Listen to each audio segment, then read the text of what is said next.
You are ready? I think we move on now because the time is passing. So our next talk will be by Dr. Rajan Bhatia. He'll be speaking on retinal detachment.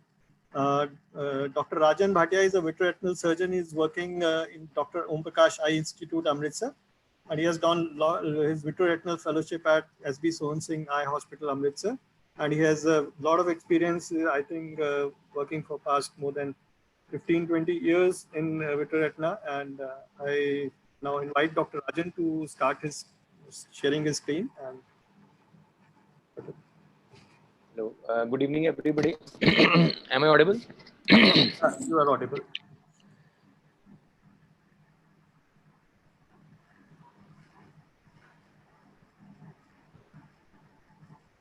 So, good evening, everybody, and thanks to POS and Dr. Sangeet for this invite. I am going to speak on my learning in the management of retinal detachment, rhegmatogenous retinal detachment, nil financial interest, and I will be showing 3 cases, video-based case presentations. Case 1 is the open globe injury with retinal detachment. Case 2 is the case with the detachment where I was not able to see the break in the OPD, neither in the intraoperatively. And third case is the mysteriously hanging subretinal foreign body, non-magnetic. So this is a case 22 years male, presents with loss of vision from last 3 weeks. He gives history of injury with the knife. Examination shows central corneal sutures, shallow AC, pupillary membrane, adherent iris to the cornea.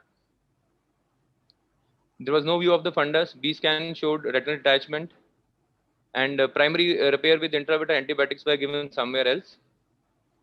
So this is the fundus picture, and we can see eye was relatively soft. AC is shallow, pupillary membrane, central corneal sutures. At 23 gauge, PPV was planned, and I fixed the cannula, but I was not able to see it. So I tried to do some viscodissection in the pupillary area, but I was not able to do it because of the hemorrhage. So I took out the cannula, started with the infusion and the cutter through the cornea, cutting the adherent iris and the pupillary membrane, opening the window of hope for both patient as well as for the surgeon. The membrane was very vascular and bleeding constantly, but somehow I could manage to open the window. And this is the view inside. We can see the detachment. After doing the central vitrectomy and removing some peripheral vitreous, I stained the posterior pole with the brilliant blue dye. Dye was taken up very nicely by the retina. Then I put the IVTA to look for the, and here we can see I catch the posterior highlight with the cutter. So once you catch it, don't lose it. This is the key. And try to move your cutter obliquely so that you can take more of cortical sheet from the retinal surface. Do it slowly and gently. I usually do it with the cutter, not with the DDMS or any other instrument. So there are few tips for the cortical peel. Use IVTA. If highly suspicious, repeat IVTA. If you don't find it at the posterior pole, search beyond arcades. PPG can be helpful. Once lifted, don't lose the hinge and extend it 360 degree up to the vitreous base. So once you have extended it, then you come to the vitreous base and do the very careful and very nice base shaving. You have to spend time here. And we can see the vitreous which was incarcerated into the wound anteriorly. So you have to take all the layers of the vitreous from the anterior wound and do a nice vitrectomy. And you can see the break there also in the video. Then you can do the FGX. Once you do the FGX, your view becomes very hazy. So you coat the endothelium with the visco. And I usually put some visco in the angles also because it helps me protecting the oil coming into the AC. And you can see the difference in the view after the visco. You can see the breaks very clearly. And you can laser the breaks as well as the 360 degree of retina. And then just you put the oil and close the case. So case 2 is a 30-year male who presents with blurring of vision in the right eye from last 3 months. He was diagnosed as a case of CSR at 2 places. He gives a history of retinal surgery 15 years from for removal of foreign body. His fundus examination revealed inferior retinal detachment and left eye was within normal limits. He was posted for re-PPV, fluid exchange, endolaser, silicone oil for the right eye. So this is the picture of the patient, intraoperative. Sorry. We can see the conjunctival scarring area, and it's very difficult to put ports in a soft eye after the vitrectomy. We can see intraoperatively detached retina, a posterior pole scar, retinal cysts. So 360-degree retinal examination was carried out because it was a vitrectomized eye, so nothing was to be cut, but I could not see any break there. So I stained the posterior pole with the brilliant blue dye, and then injected some PFCL so that I can squeeze out some subretinal fluid from the break. And after putting the PFCL, I again did the peripheral examination, and I was not able to see the break again. No break seen. My fellows said that, sir, is it a CSR? We should have done FFA. Then coming to the idea of putting a subretinal brilliant blue dye, you make a retinotomy at the posterior pole. Then put some dye in the subretinal space, brilliant blue dye in the subretinal space. And you can see how nicely it is spreading. Then you put the PFCL, and you keep on putting the PFCL. And here you can see the chimney smoke appearance from the periphery of the retina. This one. And this is the, once I depress the periphery, still I am not able to see the break. You can see, still I am not able to see the break. The peripheral break is still not physically visible, but yes, I can see the brilliant blue dye oozing from the periphery of the retina. So coming to the tips of subretinal dye injection, secure the posterior pole by PFCL. It's very important. Don't put the dye without putting the PFCL on the posterior pole. You can use 0.02 to 0.03 ml of the BBG, and trypan blue also can be used, but for the posterior pole breaks.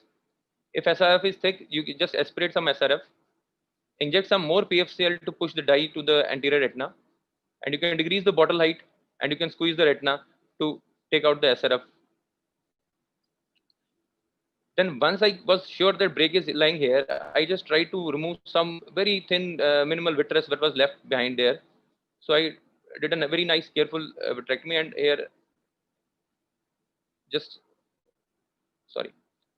Once it was done, we can see the break, and then I endocauterized it. It was a very small slit-like break. I just was not able to see it physically before removing the vitreous. Then coming to the fluid exchange, once you have done this, careful fluid exchange is very important because your SRF must be having some amount of dye along with it. So don't lose the bubble. Don't lose the PFCL bubble till you are very sure of the complete drying of the retina. So aim is to achieve a complete drying of retina. Try to preserve the PFCL bubble till the end, and never, allow the strained SRF to migrate to the posterior pole. Then I lasered the peripheral break, and the last bit of SRF was taken out, and the oil was injected. This is the third case. It's a 21 years male. It gives a history of palate injury in the right eye. He was treated locally for primary repair and intravitreal antibiotics. B scan was showed the presence of foreign body, retinal detachment, and vitreous hemorrhage. So this was the intraoperative picture. 23 gauge partial vitrectomy was planned. Central vitrectomy was done, and the stained vitreous with the blood was taken out. PVD was induced. No IVT was used because it was already a stained vitreous. A careful extension of the PVD was done 360 degree. We can see the subretinal hemorrhage also along with that.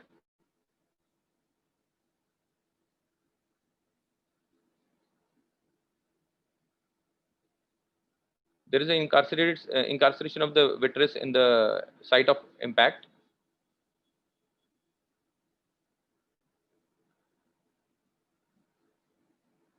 Remove the vitreous around the incarcerated site. Do not try to pull it. You will create a lot of hemorrhage, and you will have a hemorrhage in the subretinal space and suprachoroidal space also.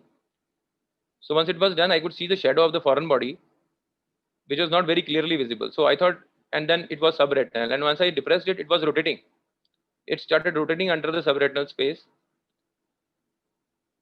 There is a very small lattice with hole in the periphery, and you can see this lattice with hole.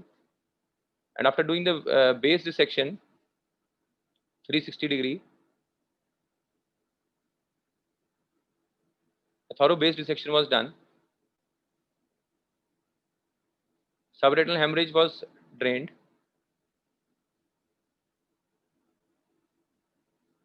Just try to push this subretinal bleed towards the area of retinotomy. I was trying to pull this, push this pellet towards the posterior pole so that I can take it from the break, make the break inferiorly and take it from there. But I was not able to do that.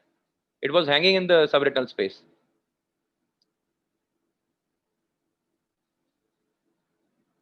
You just walk off this blood towards the retinotomy and take it out. It was lying superiorly, so that was the point to take it. Otherwise, it was away from the macula and the fovea. But I thought that I will put the tampon and if liquefies and go to the posterior pole. So then I have to cut that lattice with hole, and I pulled this pellet, and it was hanging with, I don't know whether it was a vitreous or it was a fibrous sheet or it was a capsular part. I don't know. I'm not very sure of that. Then make another port. I do not extend the same 23 gauge port. I always make another port. Go with the MBR. You can always use a 2.8 keratome for this purpose.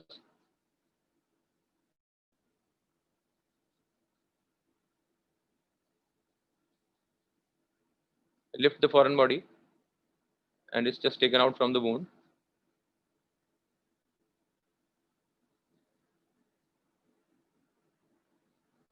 I'm still not very sure how this foreign body migrated subretinally, because the site of impact was attached and the hole in the anterior retina was very small to have this big foreign body, move inside.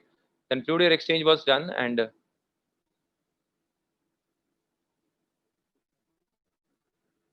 see, this hemorrhage is again, coming out from the, another retinotomy was made to let this hemorrhage out as much as it can be. So all the breaks were lasered, impact site was lasered, 360-degree laser was done, and silicone oil was injected. So let's discuss. Thank you. Thank you, Doc. Thank you, Dr. Rajan, for good cases. Can I start, Sangeet? Sir, just I think, yeah, Dr. Rajan, can you stop sharing your screen? Yes. So you want to say something? Yeah. So, Rajan, wonderful videos. Congratulations. And just one point regarding the second case. If one is not able to find the causative tear or a hole in a case of detachment, one technique that you describe is subretinal injection of dye. To inject dye, one need not to find out one hole. The philosophy is not a good philosophy to create another hole. So what we do is use a 41 gauge cannula, and which is as you can inject the dye subretinally, and then as you showed, the dye comes out of the original hole. That's one technique I want to recommend. And regarding pellet, I will first ask you a question, and then because since 2010, since I've been working in Srinagar and removing pellets of all shapes, sizes, and hues. So, what instrument did you use to take out the pellet? It was the 3-prong foreign body forceps. Okay, so you did a beautiful job. I could see that. The pellets. Just one or two comments about the pellets. Previously, the pellets in 2010, when they started using pellets for the first time, unfortunately. So they used to be round, absolutely round. Now it is hexagonal. So round pellets, we didn't have any instruments at that time. So one question which Ajay had asked me long back, I'm going to answer him today. Ajay saw me present at Srinagar. So I used because Manish Bapaya's forceps and other instruments, some suction instruments, they came late, much later. So I was faced with a situation where I had to take out the pellets. We didn't have the wherewithals to take it out. So suddenly my assistant gave me the idea of trying to use a Callizion scoop. And the smallest size Callizion scoop, and I could see it used to fit perfectly on the pellet. I used to guide it and used to take it out. But then again, Manish Bapaya's fantastic forceps came about and life was made easier, much easier. Now the shape of the pellets has become hexagonal. and you are lucky enough to get away with a small sized, and they come in various sizes. Yes, sir. So very small size pellet. But the larger pellet, you have to use Manish's forceps to take it out. Correct. So fantastic videos. Yeah. I had a larger pellet also. I've operated around 70 pellet injuries right now till today. Fantastic, So I had a fantastic. larger pellet also, I know and you are based in Amritsar. Yeah. yeah. So for that, I had to broke one prong of my forceps to catch it with the two prongs and then take it out. So it costed me 20,000 rupees for that forceps only. One thing you can do is like you can always lift the pellet with the suction, bring it into the anterior chamber, Yes. use a scleral plug forceps to bring it out from the limbus. Because if you don't have any other instrument, see, you don't, sometimes you're not ready with any special instrument. What you can do is just bring this, use your suction, active suction, and lift the pellet up into the anterior chamber, then use your scleral plug forceps, because it is a round pellet, no instrument is going to hold it. Yes. So it will keep on falling again and again. So you just hold it with the plug holding forceps, and you can bring it out through the limbus. That is another way you can do. I think Sangeet, the problem with using suction, Sangeet, is that because these are pellets, you have to hold it with a very strong suction. Yeah, Ajay very strong. Arora had designed a suction for the same, but then suction is not the ideal mechanism, because once it breaks, suppose suction breaks at any point of time, and then the inevitable happens. Either the eye collapses with that great suction suddenly, even with the Constellation machine, which fails to respond, it can't respond so dramatically. With all their pressure transducer systems. Secondly, it falls on the macula, then there is a little problem. That's my only caution regarding using suction. I'd like to ask Raman about this. Dr. Raman, are you there? Yeah, I'm there, Sunil. Yeah. So what are your comments on this? How to lift larger foreign bodies? You know, the suction things, it works with me very well.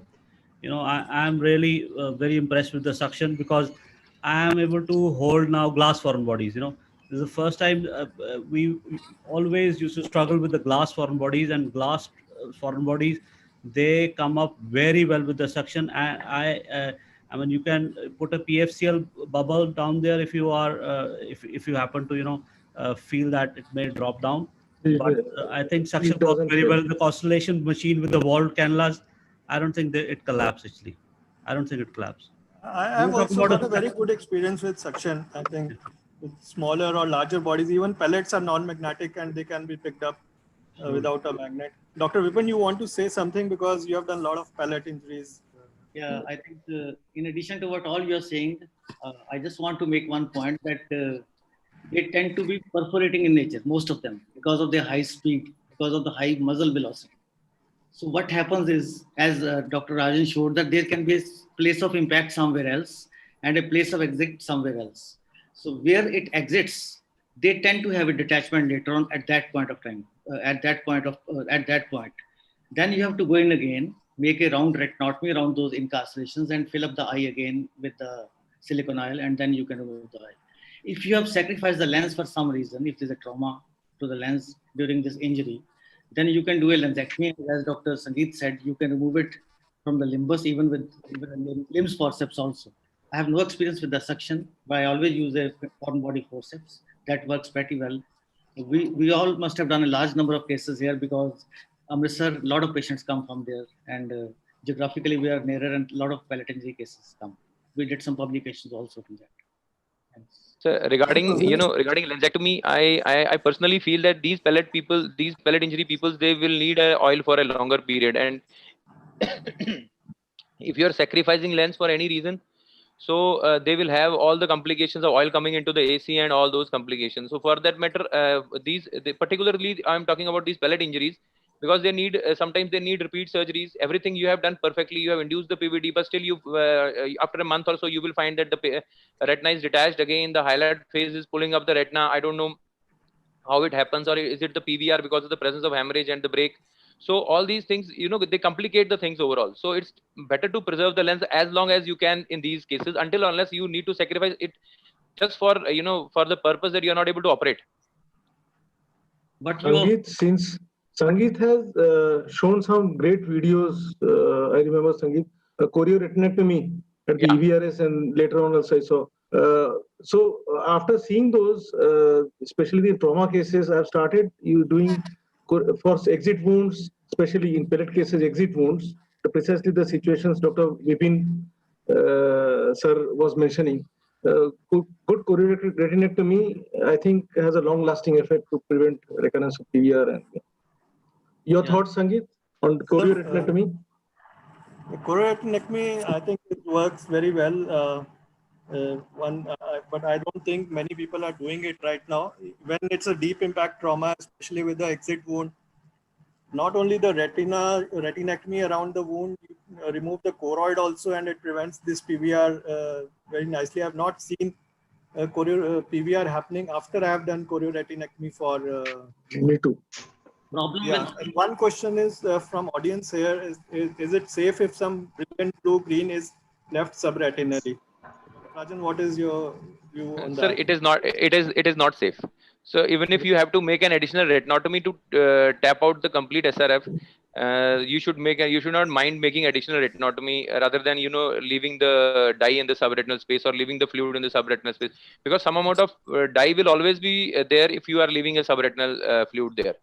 So you have to dry it up. You don't lose the PFCL bubble till the end of fluid air exchange. Try to preserve it as long as you can.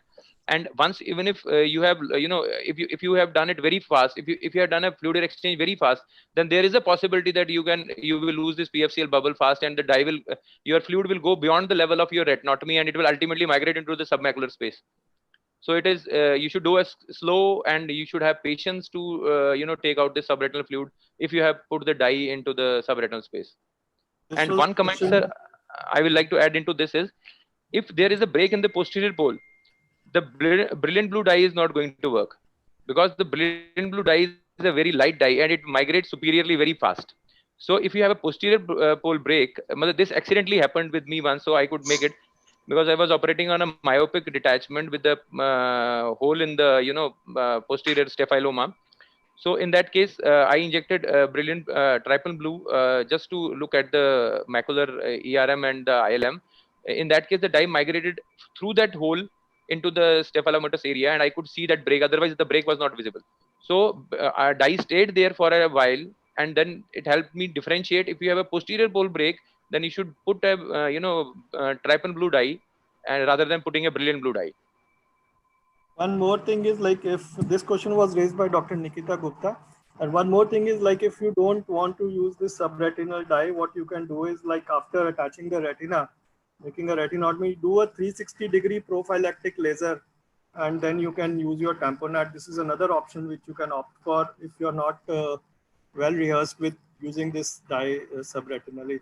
Last comments from Dr. Praveen, and then I think we'll move on to the next presentation. I think excellent videos by Dr. Bhatia. Very nice work done. Just a few things that I thought I may want to do differently. The first case, when there was you could not see the infusion cannula at all. Sometimes I find using the AC maintainer here very handy. If you just put in the AC maintainer, you can do your dissection of the interior chamber and cut and make the pupil very nicely. Then you can, once you suture it off, and then you go in with your conventional infusion cannula and everything, it works perfectly, and there is no bleeding and everything. You don't have to work in a smaller space. And second, I generally don't like to use trypan blue subretinally for the second case. As you said, the chances of toxicity are much higher with trypan blue. Brilliant blue, we really don't know till now, though I think slowly the reports will start coming that subretinal brilliant blue also may cause issues. So as you correctly mentioned, it should be brought out. And I agree with Sangeet that if I'm going to make a posterior retinotomy, then I use that to flatten it, and I do a 360-degree laser. So somewhere, some small break, wherever it is taken care of. If you don't want to use a subretinal dye, it is perfectly fine. Actually, Yeah.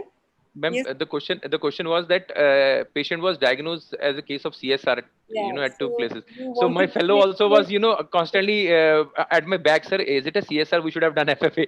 He was telling me this on the table. So you have to, it was diagnostic also rather than just Yeah, for the yes. treatment point of view. So Yes. that's fine. We used to do it earlier by injecting LPFC.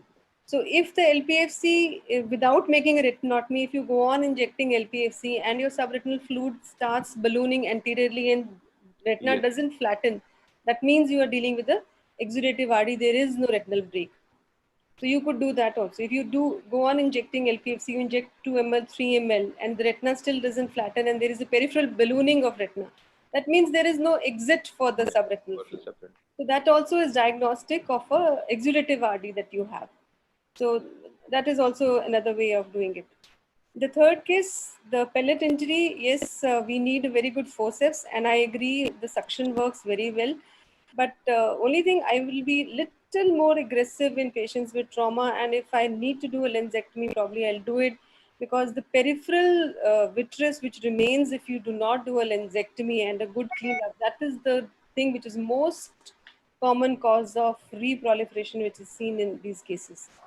So as much of blood which can be removed, and that is very important. And suppose there is a trauma to the lens also, so some trauma to zonules, that will be the cause of the oil coming into the AC, and not just the lens itself. So Actually, yes, most of the times I um, try to spare the lens, but trauma, I sometimes feel that if required, you should err more on side of removal of the lens than just leaving it behind. But great work, good job, very nice. thank you. I mean, here I want to add one point. Is there any role of belt buckle rather than doing lensectomies in the young people? You should put a 240 band, and it will take care of the traction, peripheral traction, rather than doing Yes. lensectomies. I will not do lensectomy in a patient whose lens is intact. Actually, I am very fond of The putting. chain is to I am very fond of the video using top coach. encirclage myself. I use a bell I buckle. think I quite think there are often. many ways to bell the cat, but I think we Exactly. should So move you on. need to make sure that your periphery is as clean as possible so that the proliferation doesn't happen.